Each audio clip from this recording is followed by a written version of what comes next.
Welcome to the very last session of Cisco Live Global 2022. And we're going to talk about the ASR 9000, the forwarding plane.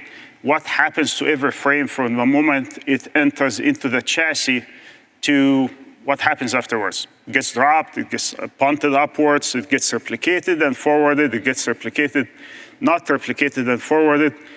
And for this, we're going to need to look at a few things. So first is that we need to understand that speed and scale is what has been defining the whole life cycle and roadmap of the ASR 9000, okay? And that would dictate a scalable and simple architecture, similar like an airport. You see, the airport architecture is usually very simple, but it's also very scalable.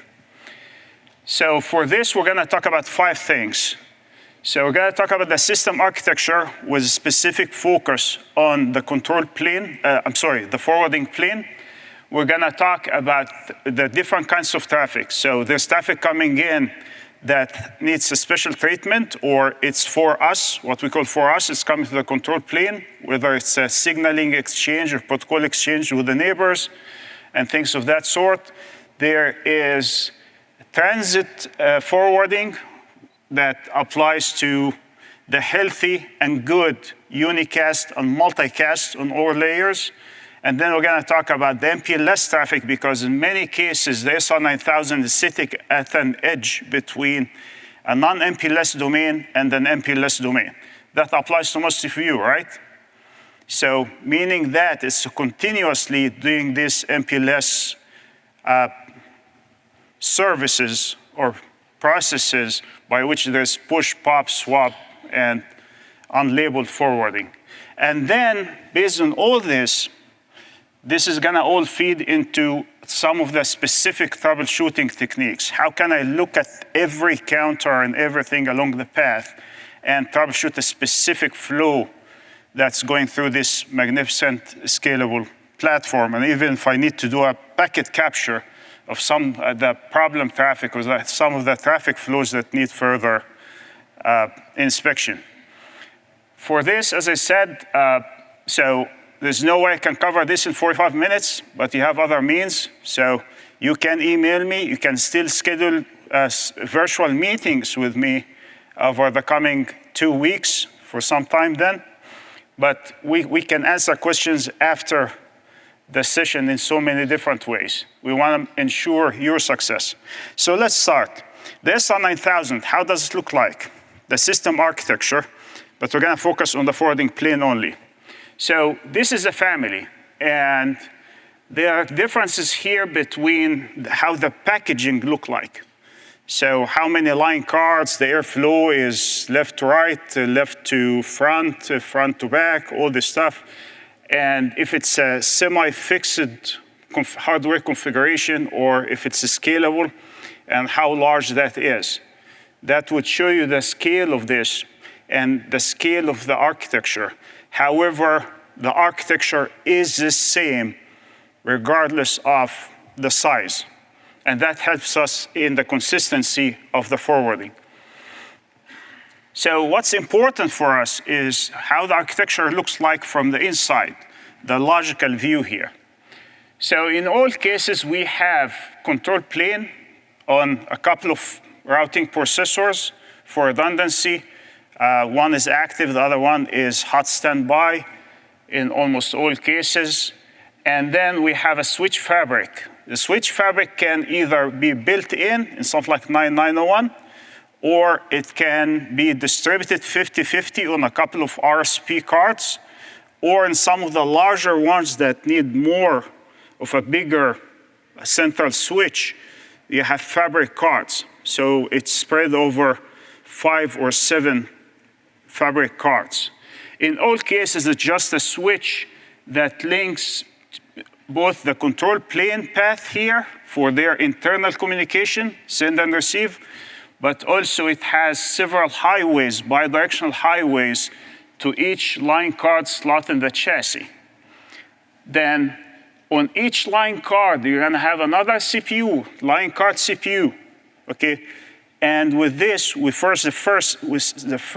the first distributed word about this platform is that it's a distributed control plane, meaning that you have a CPU on each of the RPs, the routing processors, but you also have a CPU on each of the line cards.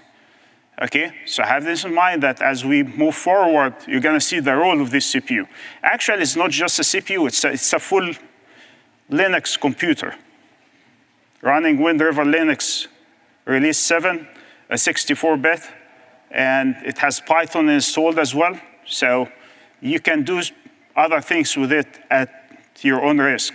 However, that means that every active component on the line card here gets its orders, forwarding instructions, QoS instructions, all the stuff from the line card CPU.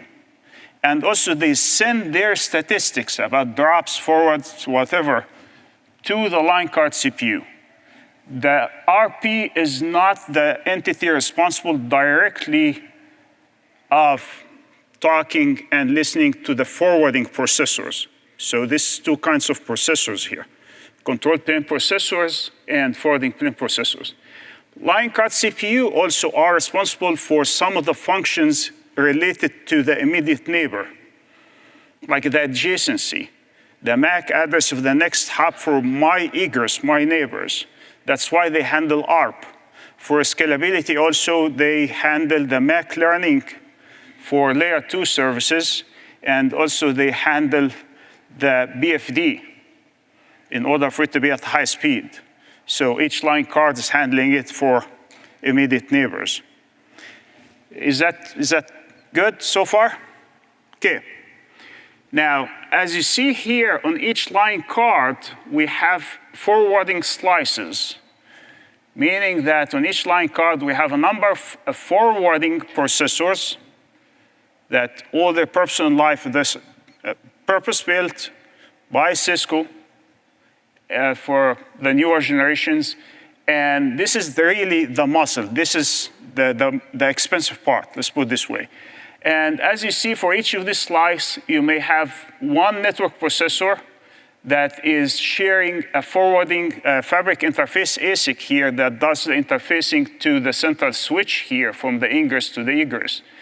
And there's so many of these. So every time you're adding a line card, you're adding more forwarding capacity. So this is different from, again, this is the second distributed word. So it's distributed forwarding.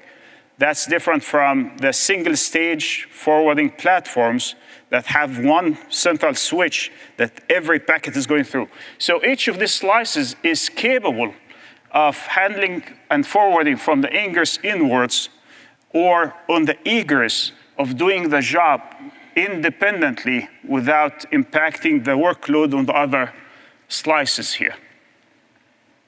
So from inside out, as we are concerned about the forwarding plane here, we look at switch fabric. This platform has also a 3-stage switching fabric. So again, it's different from other platforms that have lighter load, meaning that the switch fabric here, it can vary in number of fabric cards, but in all cases, you have first stage on the ingress here on the line card itself. That's the first stage of the switch fabric. And then for each unicast traffic or multicast is gonna go after that to the central stage of switch fabric that's shared in the chassis, like the fabric cards or the RSPs. And then the third stage that on the egress, even if it's going back, is gonna be the third stage of the forwarding here. So no shortcuts. Anything's gonna go through 1, 2, 3 stages, unless it gets dropped at some point, okay?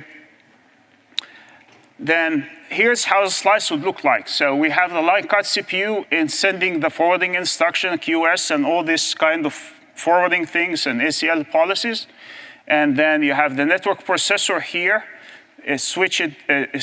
sandwiched between the physical, the framer, and the pluggable, and the fabric interface ASIC that's responsible for adding this internal header and sending it to the destination. And this is pretty much what a slice is. On some of the higher bandwidth line cards, you can do two things with the slices. First, the license might be tied to a slice, so you don't have to pay for big expensive hardware. You just pay as you go. And also the power consumption. You can shut down the power 2 slices on the line card in order to save on, to be greener, basically. There's the different generations of line cards and different generations of hardware. Basically is that every few years we make advancements on silicon, and that would make things faster, and that would take us from the early generations where we had a network processor, the Typhoon, that can handle about 60 gigabits per second aggregate, because it doesn't care if most of the load is on the egress direction or ingress direction, and can handle like a few 10 gigabits per second line, physical ports, now to the 100 gig and beyond. This is an example of a line card. This is a 32 port by 100 gig. And as we see, it has 8 slices. Like everything in XR is numbered from 0. So it's 0, 1, 2, 3, 4, 5, 6, 7. And with this one, one of the latest generations, so Slice Speed Plus, where the same silicon includes the fabric interface ASIC and the network processor together, integrated together. So you see each slice here can handle a number of ports, but then it goes, here's your path. It goes from the physical to the fabric, the network processor, to the fabric interfacing, to 1, 2, and then a third stage of forwarding. Okay? Okay so far? So that's the basics. That's how the logic looks like in the hardware. Now, let's talk about first the different kinds of traffic, and the first of them would be the traffic that's coming in, and it's coming in for us or needs a special treatment. And hopefully this is a minority as compared to your traffic coming in. So what happens is that if we expand the ingress line card here, so it has a line card CPU and has a number of network processors, the first active component, forwarding component, the traffic coming in is gonna face is that network processor, one of the multiple network processors on line card. And very quickly, one of the first things that are gonna happen is that this NP on the ingress is gonna determine if this is a transit traffic, represented by this green arrow here. And for this, it's gonna do its header manipulation, maybe tunneling, maybe not, maybe MPLS push, whatever, swap, whatever forwarding operation, determine the destination over the fabric to go over the central fabric to an egress line card that's gonna do the egress kind of forwarding functionality. Then the other kind of traffic is what we call is for us traffic. That's traffic that's, for instance, is destined to an IP address that we own as a host, something like BGP, for instance, BGP update or LDP or something of that sort.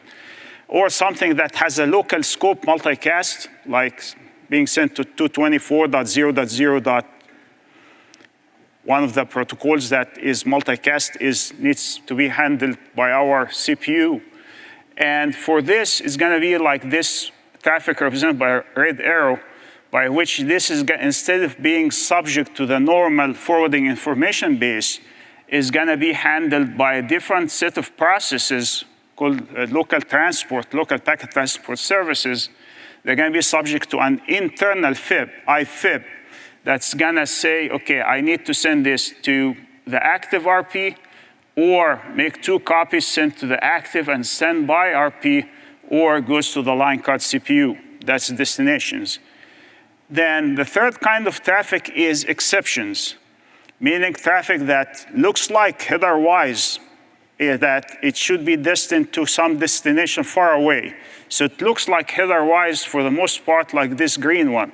However, it's coming in with TTL of 1, or it's coming in a big frame, and my egress cannot handle this size frame because of the MTU, so we call it MTU failure. There's different kinds of failures that would cause this to send it to the higher-ups, being the line card CPU in most cases for special handling, response, no response, packet too big, fragment into 2 pieces or something, okay? So talking about the for us traffic, this is how the path is going to look like and the processing. So if this is an expansion of the line card here, so traffic coming in, network processor 0, NP0 here, is going to determine that it's subject to the FIB. So it's going to hand it over to local packet transport services. You see this 4 letters in some of the commands. And this includes the internal FIB, the IFIB, and also includes a policer that is on by default. But the rates are configurable by you, whether on the line card level or for the whole chassis. And this policer is like our control plane protection. It's per traffic flow type. And if it's exceeding, that's the end of it. It's going to get dropped here, and the counter gets incremented. If it's OK, then the internal FIB is going to say, OK, this is being sent to the line card CPU, or send it over the fabric to the RP CPU, or both RP CPUs. How it looks like is something like this. Show LPTS IFIB brief, or not brief if you are in the business of looking at pages and pages of output or something specific. So you're going to see like here a protocol like VRRP on a VRF that's called TRAFFIC coming in on this sub-interface. So it's destined to, by the protocol standards, it's destined to a multicast at 224.0.0.18, and this would get forwarded to the RSP0. Some other traffic is going to be destined to both standby and active RPs. That's the bit mask would dictate that, and we're going to see how to decode this. Now, for the policer, because some of this is not going to make it to the destination, to the RP, you can see the policer using something like this command, show LPTS pre-IFIB, so it's pre-internal forwarding information base, hardware policer for line card 0, for instance, because we can have different line cards. So if you have a core-facing line card, you may enable or kill the rate for some protocols, some user-facing that are using or providing layer 2 services only. You may disable something like, or kill something like OSPF. So depending on what you're using there. But by default, as you see, there's default rates for each traffic type. And as you see here, if we talk about BGP, for instance, there's 3 BGP traffic types. If BGP known, meaning that a neighbor that is in TCP established state already, it's allowing 2,500 packets per second. This specific network processor, or each network processor on line card 0. If it's BGP configured peer, but we haven't established yet, then it's allowing 2,000 packets per second. If it's BGP coming in, meaning destined to TCP 179, but we don't know that source address, it's not configured here, by default, it allows up to 1,500 packets per second, but we can set it to 0 because we don't want to hear it, okay? And here you can see, okay, how many packets did it make it through, how many have been dropped. Okay, so far? Okay. The exception policers, look, it's just a different command. And as you see, there's about 90-something of this. So you see like IPv4 TTL error. You see fragmentation, need punt, BFD, things of that sort. The majority of these are destined to the line card CPU. There's some other exception, not exceptions, but some other protocols that need to make it to actually to the active or both RPs, like IGMP snooping here. Okay, let's move on to the more interesting traffic, the transit traffic. Okay, so the first is important for your operation and your controls, but the second is the majority of your traffic. So as we look into this, we said, okay, here's your sequence for any kind of unicast traffic flow, transit traffic. So you're coming physical network processor, ingress network processor, fabric interface ASIC, 3-stage fabric, here in reverse. Egress FIA, egress network processor, here the framers, and going out. But by this virtue, this is a two-stage forwarding platform. So it's a three-stage fabric, but it's two-stage forwarding platform. Because if you notice that for any of this unicast flow traffic unidirectionally, it's passing through two network processors if it makes it destination, mixed out. So one we call the ingress one. It's handling some other flows on the egress, but for this specific flow, it's the ingress one. And then there's an egress one. So we split the functions into two. So for the friend here that asked me about sequence of operation, we're gonna dive deeper into each of these network processors and see sequence of operation here. But for just simplicity, we can say that this ingress one, forwarding wise, cares mainly about where is it gonna be tunneled or not, and where to send it internally. Where's my internal destination, which is switch fabric port on the egress and sub-interface. But doesn't care about the MAC address of the next hop, for instance, if it's layer 3 forwarding, okay? The egress one is gonna care about the egress functions, including the egress SEL, the egress queue in QS, and also my next hop MAC address if it's layer 3 forwarding, okay? So it's a split of functionality here. Here's how we're gonna do when we do have a single flow troubleshooting. Now, a question here is gonna be, okay, I have a complaint or I have somebody saying that you need to look in this flow from this source to that destination. Which FIAs, which network processors this is passing through, which counters I'm gonna look at in this distributed platform. So first, if from the control plane in this example and from the topology, I know that this traffic that's subject to my investigation is going from 192.3.1.2 to some destination here. The source, I know that it's coming in on gigabit Ethernet 0, line card 0, second bay, this is a modular card. So bay 1/0 here, its egress is on line card 4 on physical port 20 and subinterface.6.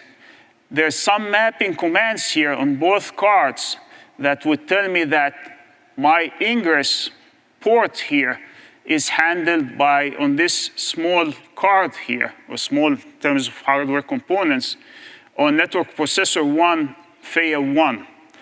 The egress port here for this flow is handled by an NP here, number 6, on a 2410 gig cards, basically, where it has 8 NPs, 4 FIAs, because each 2 NPs are sharing a FIA, but this specific port is handled by NP6 and FIA number 3. So when I'm looking at the counters and the forwarding indicators in the hardware, those are the specific components that I'm looking at. So another thing that I need to have in mind, that some of the troubleshooting commands we're gonna look at are not gonna name the ports and interfaces by the names that we see in the configuration. But internally, each physical port has what's called a switch fabric port number. It's hexadecimal number, or SFP sometimes for short, so don't confuse that with the SFP pluggable. Like here, if I ask the platform manager, what are the parameters or the names, internal names also for that 0/line card 4 port, physical port number 20, logical interface .6, is gonna tell me 2 pieces of information here that would help me in translating the outputs of this troubleshooting. One is that the physical port here is internally called hex 136, and then this specific sub-interface is its interface handle is this a bit longer hex number. Okay, so if we follow the journey of that specific path, we're gonna start to issue some hardware query questions on the ingress and egress for those NPs on that specific line card to see if they are programmed correctly and they are really handling this flow in the proper way every step of the way. So ask the ingress line card if you see something, IPv4 packet distant 192.6.1.2 in the hardware and the ingress on line card 0, what are you going to do? It's going to tell me it's a remote adjacency. It's going to some other line card, not here. But this is a destination. What's more important is that within pages and pages of this output, I'm interested in network processor number 1 answers. And it's going to tell me here some piece of information. Some of this is like that my destination switch fabric port or virtual queue to hex 136. The interface handle for the destination is this. So that's the ingress, the first forwarding stage. Let me ask the egress. I'm going to ask the egress, it's going to tell me it's local adjacency. I know the next hop. It's here.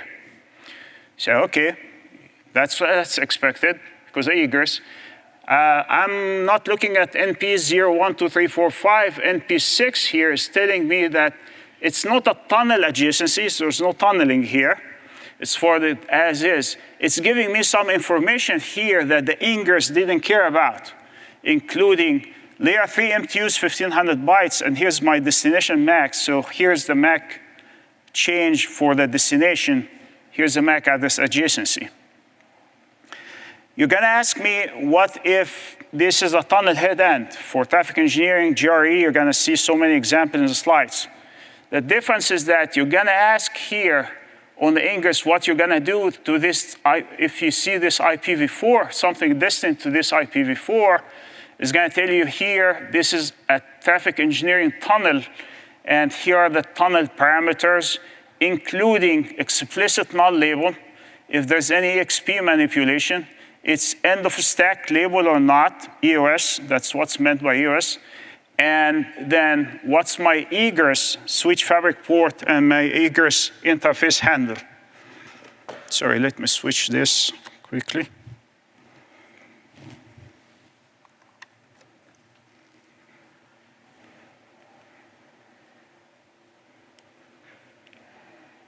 Okay. Okay. Some of you are interested in multicast. So the previous story is about the forwarding in the hardware for unicast. Multicast replication, you can dive deeper into it in the slides, but basically this is a very efficient multicast replication engine, because as you see the stages here, if you have an ingress, like represented by this green line, so it stays as one ingress, even if it has 3, 4, 5, 6 listeners on different line cards, different ports. And then it gets into the first stage of replication only at the central fabric, where based on fabric group ID, it gets to replicate one copy of the stream only to each line card that has a listener or listeners. Then the second and third replication rely on something called multicast group ID, which also from the third stage of fabric is going to replicate only one copy to each FIA that has potentially one or more listeners, not the other ones. And then when it gets all the way to the egress NP, or each of the egress NPs is going to replicate based on multicast group ID to each sub-interface or port that has a listener. So this is what would show you what is the fabric group ID, or sometimes it's called the slot mask. So this is a binary representation of every line card in the system. And the combination of these ones and zeros, like when you saw hex 3, means line card, the first and second line card. So that's 1, 1, becomes 3. And I'm going to see examples of this in the slides because they are chassis dependent. Some of the chassis have different sequence of slots than other chassis based on where the RSPs are at. How to see a story like this is that in the control plane, you ask about the multicast routing information base for, let's say, an SSM traffic here. that is sourced from 172.30.1.1 destined to multicast 232.1.1.1. You're gonna glean from this a couple of important data points. The slot mask here, that if you spread it out as binary, compared with the previous table, you know which line cards have listeners, and the multicast group ID here that identifies to every NP in the system where they fall on this forwarding table and replication. And here's the outgoing interface list. You verify this from the hardware is that you ask the hardware about this, so it's a little bit different command. If you notice all the commands that ask the hardware so far, they have this hardware keyword and also specify which line card you are talking to. Remember when we said that each line card has a line card CPU? Okay. So you're gonna see here in this case that I have a listener on network processor 0 and I have a listener on network processor 6, okay? Remember on this line card I have 8 network processors, 4 FIAs. I can see the replication history on that specific line card in this way. Show me this. Remember that multicast group ID here, 16903? Asking line card number 4, for instance, is gonna tell me that from the central switch fabric, I'm sending copies to FIA 0 and FIA 3, not sending anything to FIA 1 and FIA 2, because nobody's interested there. Now, from these FIAs here, that's where I'm sending to those egress NPs.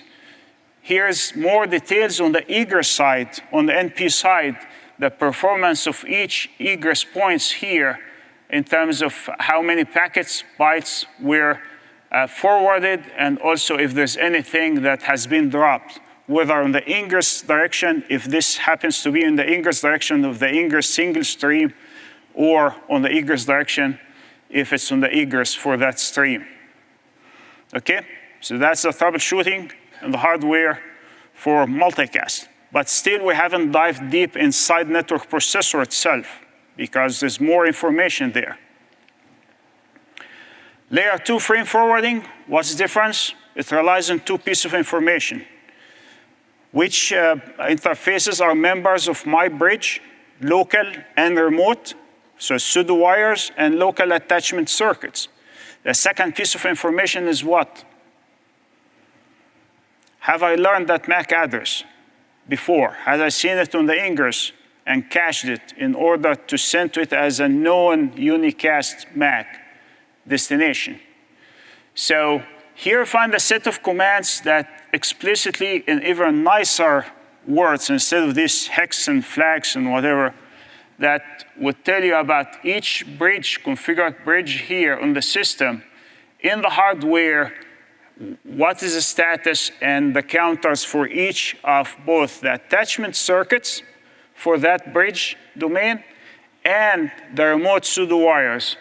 And you can get these answers from each network processor because each bridge gets assigned also a hexadecimal ID number, and then you can see also all the different parameters on each of the circuits.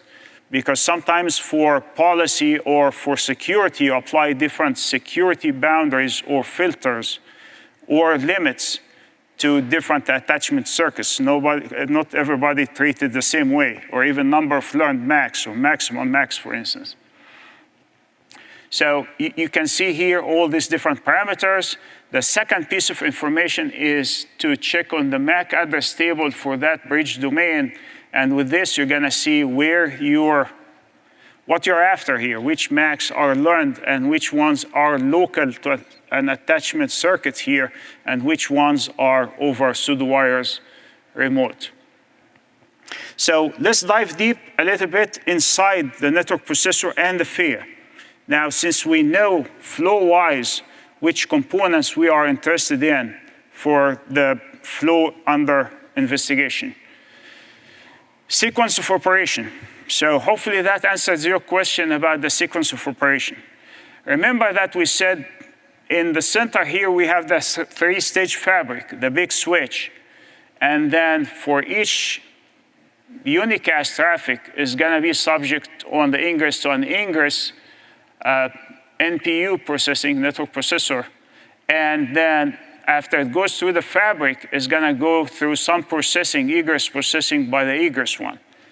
And this is a reference slide to know, like, okay, is it marked for drop because of the ACL first, or is that because of the QS first? And then what if it contributes as drop for both? It's going to be counted for both. But then at which stage the action is going to happen? So first you label it, you count it, and then you take an action. Or if it's going to be an IFIP, after what and before what. So this is a sequence of internal processing here of a frame. On the ingress and then the egress. And you have ACL sometimes on the ingress ACL, you have egress ACL. You have queuing on the ingress for this platform. It's sometimes even multi-hierarchical kind of queuing. You have egress. So each NP is doing its part, either ingress or egress. Any questions so far? Okay. Inside network processor, also to understand the counters they're going to look at, that in order to achieve a scale, bandwidth, and speed, inside each of network processor of all the generations, there's undisclosed number of parallel pipelines. But each of these pipelines has 4 stages. The same stages apply regardless if it's coming in from the line ingress towards the fabric or in the egress path from the fabric towards the line. But they're all the same. Okay, it processes them the same. Those are parse, search, resolve, modify. You're gonna see the counters for each of these. So many counters, 100 something, okay? And then optionally, if you are applying, if queuing or shaping applies, then a traffic manager 5th stage applies here, okay? So if we issue some commands, like something like this, show controllers NP counters, all the counters, non-zero counters only you're gonna see. For network processor 0 on line card 0, for instance, because we have so many of them. You're gonna see things like this. And you can find all the details that are specific to your software release and to your hardware on TechZone. But you're going to see something that says here, this is modify, transmit to the line card CPU. This is modify stage, transmit towards the wire. This is modify, transmit towards the fabric, and so on. And then you can issue the command several times, and then you can get the rate, and you can see the accumulated frame value for each of these.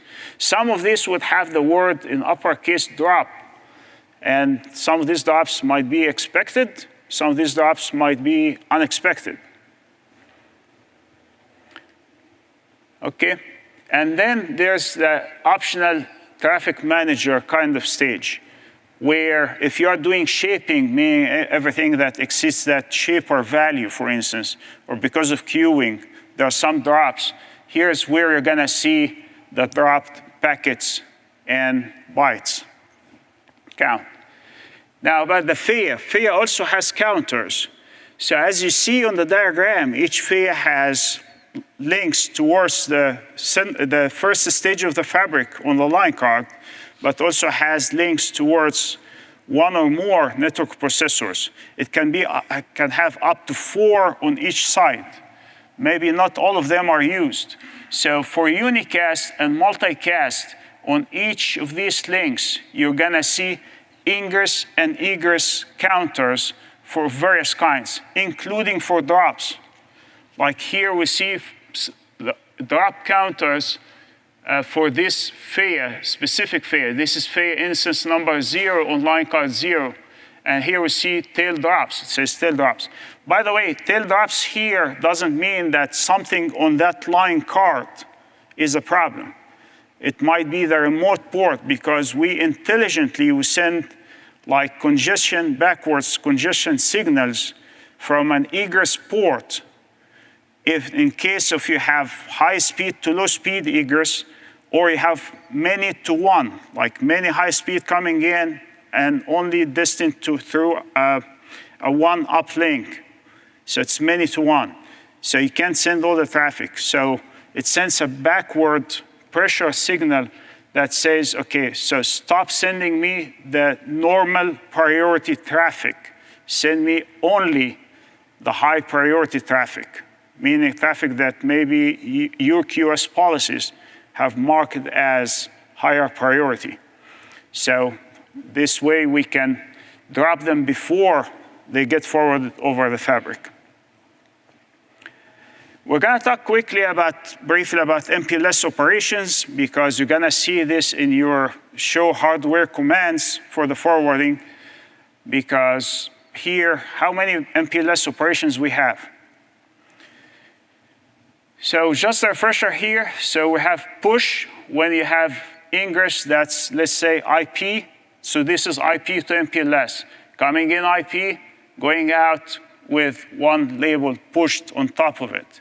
We have swap where you are swapping the top label, like a P router, swap and forward. We have pop top label, so you are popping the top label and then forwarding whatever is underneath over here, over a traffic engineer tunnel or over a physical interface or sub-interface. But what you forward can be still MPLS or it can be something else, layer 2 or layer 3.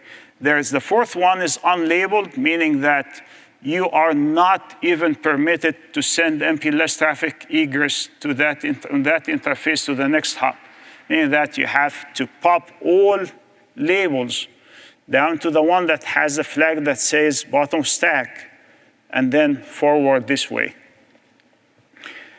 So we have an aggregate label, meaning that it doesn't have enough information to a specific next hop, a specific egress interface. It's aggregate. That's how it's named. And that means that you're going to have to pop, and then you're going to have to do another lookup here. That's what's implied by the name aggregate. If it's not aggregate label, that means, okay, pop, and you know what's the next destination here. So you're going to see a number of examples in the PDF that you have in each of these, how to verify from the control plane that the forwarding plane is exactly saying the same. I'm pushing tags, popping tags, I'm swapping tags, and where my next hop is. For layer 2 services, for layer 3 services, and so on. So for instance, here's LDP. So show Ceph for IP to MPLS here. If this is my egress PE, and here's going to tell me, okay, here I am pushing this label. It can be a multiple one, depending on what you're doing here. And here, what if it's coming in already MPLS to MPLS, so coming in with this label value, here's a swap, here's the egress, and next hop, and here's your encapsulation. It's sub-interface, or adding 18 bytes that doesn't account for the FC. And here's your MTU.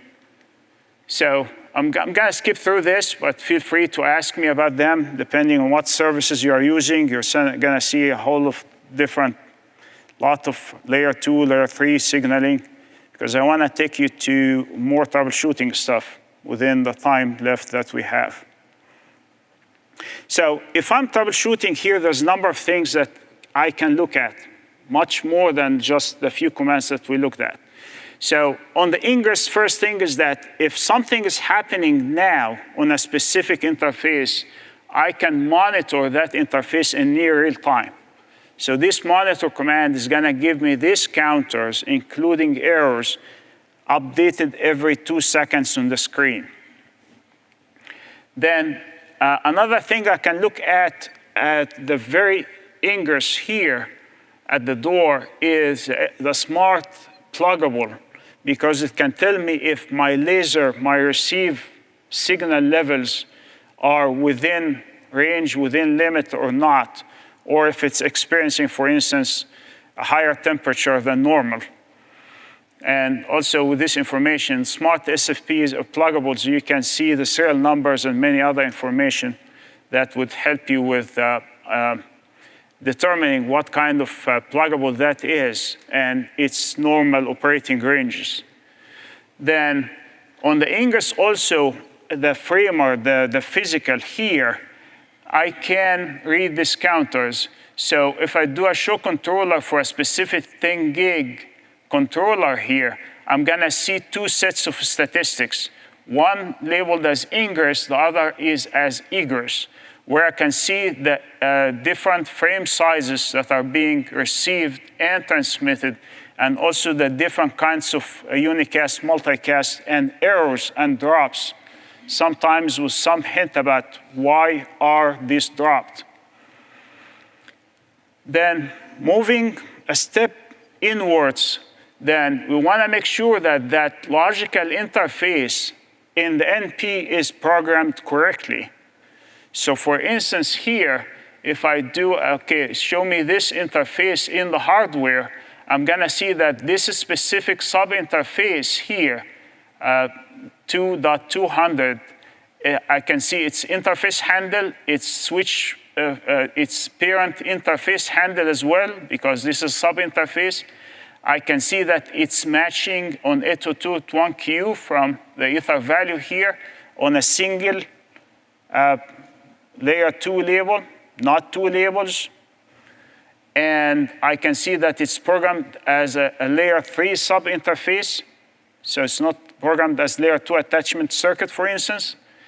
And it's programmed to match on that .1q VLAN 200. So it's important to, especially if you're making changes, to verify that things are programmed in the hardware correctly. Then we continue the journey. So we saw how we can map things to specific network processors here, and we can see the counters.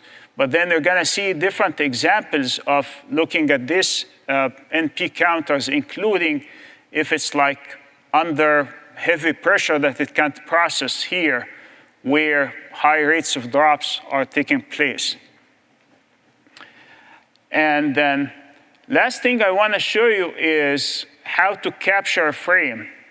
Now, with some newer software, you can, usually the last few dropped packets are captured and kept until more are dropped in the NPU cache. So in some newer software here, I can see a show controller for a specific NP0 and line card 0, and the capture here, and I can see the last few that were dropped. And then I can copy in some kind of a decoder and see how they look like. But let me go to the packet capture here. So the packet capture, how does it take place? Actually, for any counter here that's incrementing, whether it's a drop counter or not a drop counter, I can issue a command for that network processor, and I can say if this is incrementing, this is monitor NP counter. So I'm monitoring a specific counter here on NP0 and on line card 0, and I'm saying, give me the first 3 that are gonna get dropped from the moment I issue and confirm this command. So the first 3 that come in and increment this, instead of doing the normal processing, actually capture for me. Depending on your software version, you may get these 2 warnings. One is that those are not gonna be forwarded, so they're gonna be captured, but this might be the end of it, whether they were subject to drop or not. The second is that there might be a reset that's going to be mandatory for this NP that is going to impact everything passing through it in order to return it back to its normal operation, since you converted it partially now into some kind of a sniffer. If you accept this, and the default answer is Y, by the way, or just click enter, enter. So you're going to get the first here in this case, the first 3 packets that are going to happen for whatever reason to increment this layer 2 problem counter here. You get these here. They may have the fabric header, which is invalid, the first 4 bytes, but then you can take the rest and decode using any software that can decode a packet. If you are interested in some traffic that, like being forwarded normally, and you don't know which counter it's incrementing as a drop counter, or maybe it's not being dropped, maybe it's not incrementing any counter because it's normal traffic, you can put in an access list with a permit command for that specific source and destination, or range of them, with the keyword capture. But then please, please, please, please remember to permit everything else, okay? Because you know what an ACL on an interface would do.